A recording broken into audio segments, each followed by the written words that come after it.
நாம் இன்று புனித தோமையரை பற்றி பார்க்க போகின்றோம். புனித தோமியர் நம் ஆண்டவருடைய சீடர்கள் ஒருவர் என்பது நற்செய்தியிலே மத்தேயு, மார்க்கு, லூக்கா போன்ற நற்செய்தியாளர்கள் அவர் ஆண்டவருடைய சீடர் என்று குறிப்பிடுகின்றார். மற்றபடி ஆண்டவரை பற்றி யோவான் குறிப்பிடுகின்றார். யோவான் தான் நற்செய்தியை கொடுக்கின்றார். ஒருமுறை ஆண்டவர் யூதாவுக்கு போவோம் என்று சொல்வார். அப்படி சொல்லும்போது அப்போது ஆண்டவர் சீடர்கள், இப்போதுதானே நாம் யூதாவுக்கு போனோம், இப்போதுதான் நம்ம கல்லெறிந்தாங்க என்று சொல்லுவாங்க. அப்போது ஆண்டவர் சொல்வார், பகலுக்கு 12 நேரம், இரவுக்கு 12 மணி நேரம் இருக்கின்றது.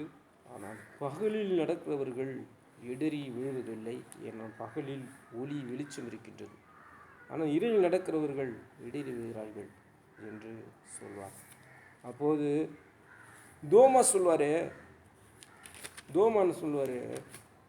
நாமும் செல்வோம், அவரோடு இறப்போம், நாமும் செல்வோம், அவரோடு இறப்போம் என்று சொல்வார். யோவான் எழுதிய நற்செய்தி நூல் 11ஆம் அதிகாரம் 16ஆம் வசனம். தீதிம் என்னும் தோமா தம் உடன் சீடரிடம், நாமும் செல்வோம், அவரோடு இருப்போம் என்றார். தோமா சந்தேக தோமர் என்று சொல்கிறாங்க. தோமா ஆண்டவரோடு பணிவாழ்விலே ஆண்டவரோடு இறப்பதற்கு கூட தயங்கவில்லை என்பது இதன் மூலியமாக நாம் அறிந்து கொள்கின்றோம். இன்னும் பார்க்க போனால் தோமா சந்தேக தோமா என்று சந்தேகப்பட்டார். ஆண்டவரை இயேசு கிறிஸ்து இறந்து உயிர்த்தெழுந்து சீடர்களோடு 40 நாள் அவர்களோடு உரையாடி கொண்டிருந்தார். அவர்களோடு உணவு உண்டார், அவர்களோடு வாழ்ந்தார். அப்படி இருக்கும்போது ஆண்டவருடைய சீடர்கள்லாம் கலிலேயா என்ற ஒரு பட்டணத்திலே ஒரு வீட்டிலேயே இருந்தார்கள், பயந்து இருந்தார்கள். ஆனால் ஆண்டவர் இயேசு கிறிஸ்து அவர்களோடு கதவை திறக்காமலே அவர் உள்ளே சென்று அவர்களை கண்டு தாம் உயிரோடு இருப்பதை பற்றி அவர்களுக்கு தெரிவித்தார். ஆனால் அந்த இடத்திலே தோமா மட்டும் இல்லை, மற்ற சீடர்கள் இருந்தார்கள், மற்ற 10 சீடர்கள் இருந்தார்கள். ஆனால் தோமா மட்டும் அங்கே இல்லை. ஆனால் அதன் பிறகு சீடர்கள்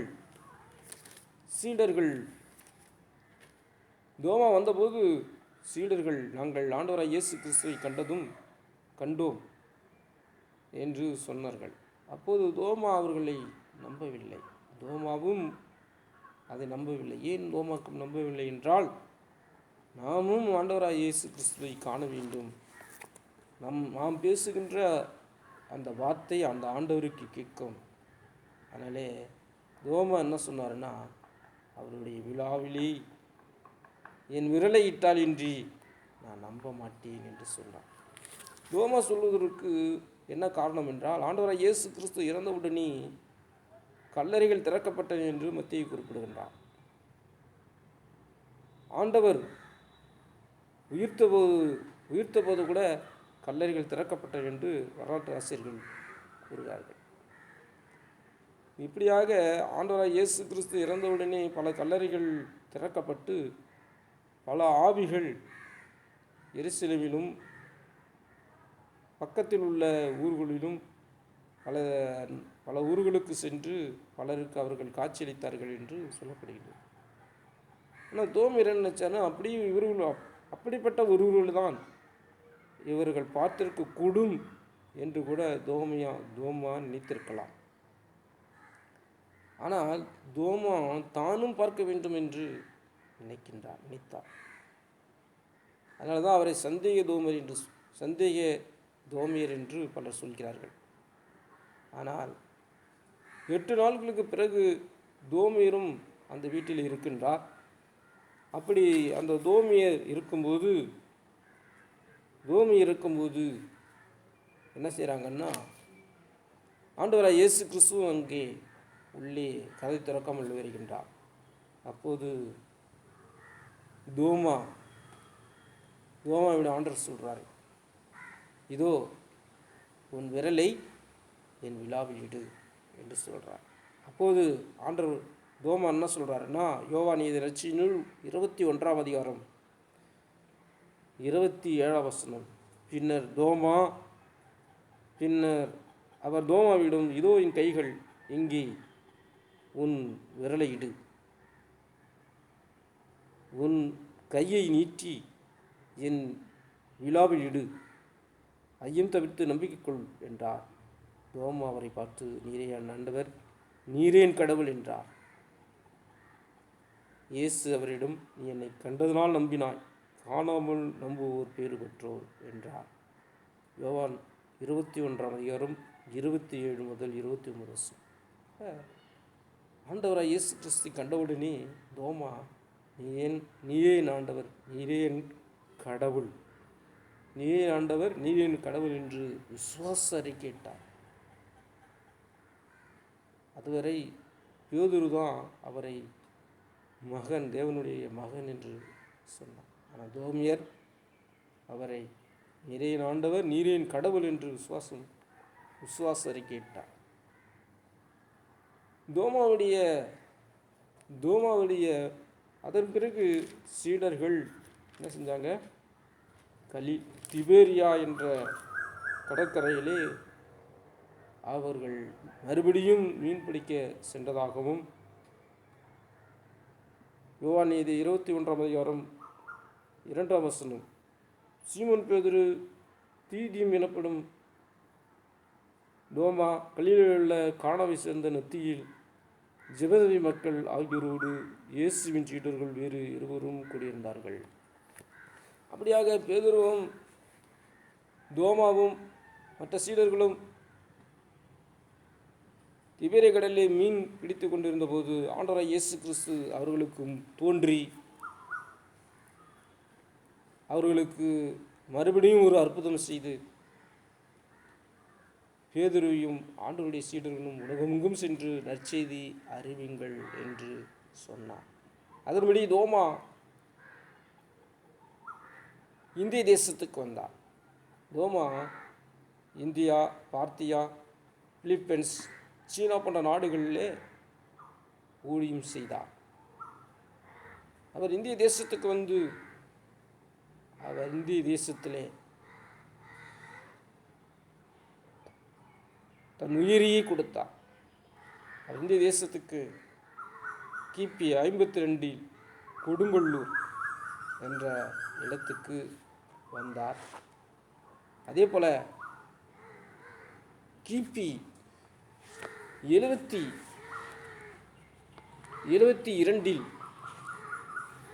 அவர் ஜூலை 3ஆம் நாள் அவர் இறந்தார். அவர் மயிலாப்பூரிலே பெரியமலை என்ற இடத்திலே ஜபம், ஒரு தன்னால் செய்யப்பட்டிருந்த சிலுவை முன் ஜபம் செய்து கொண்டிருந்த போது அவருக்கு எதிரானவர்கள் ஒருவர் அவரை வந்து ஈட்டியால் குத்தி அவரை கொலை செய்தார். அந்த நாளை தான் நாம் அவருடைய நினைவு நாளாக அனுசரிக்கின்றோம். புனித தோமையர் வந்தபோது இந்திய தேசத்துக்கு கிபி 52 கொடுங்கல்லூர் என்ற கேரளாவில் சேர்ந்த ஒரு ஊருக்கு வந்தார். அங்கே அவர் வந்து வேதம் போதித்து பல இடங்களில் வேதம் போதித்தார். கொடுங்கல்லூர், கோக்கமங்கலம், கொல்லம், நிர்ணயம், சாயில் போன்ற பல இடங்களிலே அவர் ஊழியம் செய்து சபைகளை கட்டினார். தமிழ்நாட்டிலே கன்னியாகுமரி மணிகிராமம் என்ற திருவிழாங்கோட்டிலும், நெல்லை மாவட்டத்தில் சேத்தமரம் என்ற இடத்திலும், திருச்சி மல்லிடைப்பட்டியிலும் அவர் ஆலயம் கட்டினார். சென்னை மயிலாப்பூரிலும் அவர் ஆலயம் கட்டினார். இப்படியாக பல இடங்களிலே அவர் வேதம் போதித்தார். அவர் அந்த காலத்தில் வேதம் போதிக்கும்போது அவருக்கு பல எதிர்ப்புகள் இருந்தது. ஆனாலும் ஆண்டவரோடு இருந்து பல அற்புதங்களையும் செஞ்சார். அவர் செய்த இந்திய தேசத்தில் வந்தபோது அவர் செய்த அற்புதங்களில் ஒன்றிரண்டு நாம் அறிந்து கொள்ள வேண்டும்.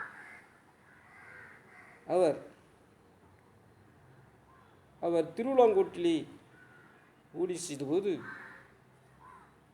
அங்கே அவர் ஒரு குளத்திலே குளித்து கொண்டிருந்தார். அப்படி குளித்து கொண்டிருந்தபோது அங்கே நம்பூரி பூசாரிகள் அவர்கள் என்ன செய்வாங்கன்னா தண்ணீர் எறிந்து செவிப்பார்களாம். தண்ணீர் எறிந்து தன்னுடைய தெய்வத்திடம் வேண்டுதல் செய்வார்களாம். அப்படி வேண்டுதல் செய்யும்போது அவர்கள் அடிக்கடி தோமியரிடம் வாக்குவாதம் ஏற்படுவார்கள். ஆனால் அப்படி வாக்குவாதம் ஏற்பட்ட போது என்ன சொன்னாருன்னா, தோமியர் சொன்னார், உண்மையான கடவுள் உங்கள் கடவுள் உண்மையா, எங்கள் கடவுள் உண்மையானவரா என்பதை நாம் அறிந்து கொள்வோம். நீங்கள் தண்ணீர் எறிந்து ஜெபிக்கின்றீர்கள். அந்த தண்ணீர் எரிந்த தண்ணீரை எந்த கடவுள் கீழே விழாமல் இருக்க வைக்கிறாரோ அவர்தான் உண்மையான கடவுள் என்று சொன்னாராம். அவர்களும் நீங்களே முன்பு சோதித்து பாருங்கள் என்று சொல்லி அவங்கெல்லாம் தண்ணீர் எரிந்து ஜெபித்தார்கள். ஆனால் எல்லா தண்ணீரும் கீழே விழுந்தது. பின்பு தோமையர் எரிந்த தண்ணீரெல்லாம் கீழே விடவே இல்லை. அதிலிருந்து நம்பூரி பிரம்மாண நம்பூரிகளில் பலர் மனமாற்றம் அடைந்தார்கள். திருவிழாங்கோட்டிலே பலர் என்ன செஞ்சாங்க, மனமாற்றம் அடைந்தார்கள். பலர் அந்த ஊரை விட்டு வெளியேறினார்கள் என்று ஒரு வரலாற்று செய்திகள் குறிப்பிடுகின்றன. இப்படியாக தோமியர் பல இடங்களிலே அற்புதங்கள் செய்து அதிசயங்கள் செய்து அவர் ஊழியம் செய்தார். இப்படியாக அவர் கோக்கமங்கலம் என்ற இடத்திலே, கேரளாவிலே கோக்கமங்கலம் இடத்தில் ஒரு ஊழி செய்யும்போது அங்கே ஊழி செஞ்சு அங்கே ஒரு ஆலயத்தை கட்டினார். அங்கே ஒரு குருசை சிலுவை நிறுவினார். அவர் வேறு இடத்துல போய் ஊழி செய்யும்போது அந்த என்ன செஞ்சாங்கன்னா, அந்த ஆலயத்தை இடித்து அந்த சிலுவையை ஆற்றிலே எறிந்து விட்டார்கள். அது இல்லாமல் அங்கே தோமியருக்கும் ஒரு பெண்ணுக்கும் தொடர்பு வந்ததென்றும், தோமியரோடு பழக்க வழக்கம் ஏற்பட்டு அந்த பெண்ணுக்கு ஒரு குழந்தை பிறந்ததென்றும், அந்த குழந்தையை அவள் அடித்து கொன்று புதைத்து விட்டாள் என்றும் செய்தியை பரப்பினார்கள். தோமியர் வந்தவுடனே இந்த செய்தி வரவே தோமியர் அந்த குழந்தையை உயிரோடு எழுப்பி அந்த குழந்தையின் மூலியமாகவே அந்த குழந்தையுடைய தகப்பன் யார் என்று சொல்ல வைத்தார். அவருக்கு எதிராக தோமியர் தான் இதற்கு காரணம் என்று அவர் மேலே விபச்சார குற்றங்கள் சொன்னவர்களெல்லாம் அவரை பார்த்து பயந்தார்கள். கடவுள் நம்மை இடித்து விடுவாரோ என்று பயந்தார்கள். பிறகு தோமியர் இடித்த ஆலயத்தை கட்டினார். அந்த ஆற்றில் இருந்த எரியப்பட்ட சிலுவையும் எடுத்து நிரவினார். இப்படியாக தோமியர் பல இடங்களிலே ஊழியம் செய்தார்.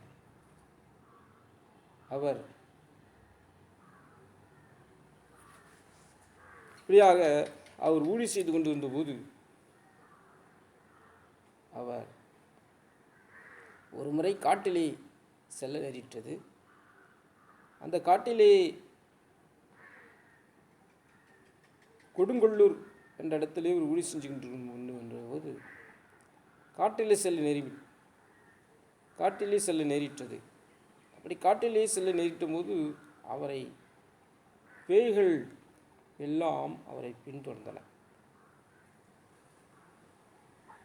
பேய்கள்லாம் அவரை பின்தொடர்ந்த உடனே தோமியர் ஒரு வட்டம் போட்டு, இந்த வட்டத்தில் வந்து பாருங்கள் என்று சொன்னார். தோமியருடைய கட்டளைக்கு அந்த பேய்களெல்லாம் வந்து அந்த வட்டத்திலே போய்ந்தன. இந்த வட்டத்தை விட்டு வெளியே போகக்கூடாது என்று தோமியர் கட்டளையிட்டார். உடனே அந்த தோமியருடைய அந்த வார்த்தையை அந்த பேய்கள் ஏற்று அந்த பேய்களெல்லாம் இப்படியாக கத்தின, நடுக்காட்டில் கோட்டை கீறின தொம்மை தொம்மை, விசுவாசம் கெட்ட தொம்மை தொம்மை என்று அந்த பேய்களெல்லாம் அந்த தோமியருடைய கோட்டை தாண்டி வட்டத்தை தாண்டி வர முடியாமல் அலறி கொண்டு இருந்தன என்று தோமியருடைய வரலாற்று செய்திகள். தோமியர் இப்படிப்பட்ட தோமியரை பற்றி சொல்லணுன்னா, வரலாற்று செய்திகளை சொல்லணுன்னா சொல்லிக்கொண்டே போகலாம். ஆனால் நீங்கள் கேட்க மாட்டாங்க. இவன் என்ன பைத்தியக்கார மாரி வளர்ச்சி கொடுக்குறான், இவனுக்கு தான் வேறு வேலையே இல்லை சொல்லிட்டு நினைப்பீங்க. ஆனால் தோமியர் மயிலாப்பூருக்கு வர்றதுக்கு காரணம் என்ன என்று பார்க்க போனால், மயிலாப்பூர் மன்னன் மகாதேவனின் படைத்தலைவன் அவருடைய மனைவிக்கும் அவருடைய மகனுக்கும் பேய் பிடித்திருந்தது. அந்த பேயை யாராலும் ஓட்ட முடியவில்லை. அப்போது தோமியர் தான் அந்த பேயை ஓட்ட முடியும் என்று அந்த பலர் அரசனுக்கு அறிவுரை கூறியதும் அந்த தோமியரை அவர்கள் அழைத்து வந்தார்கள். இப்படியாக அவர் மயிலாப்பூருக்கு அவர் வந்தார். அப்படி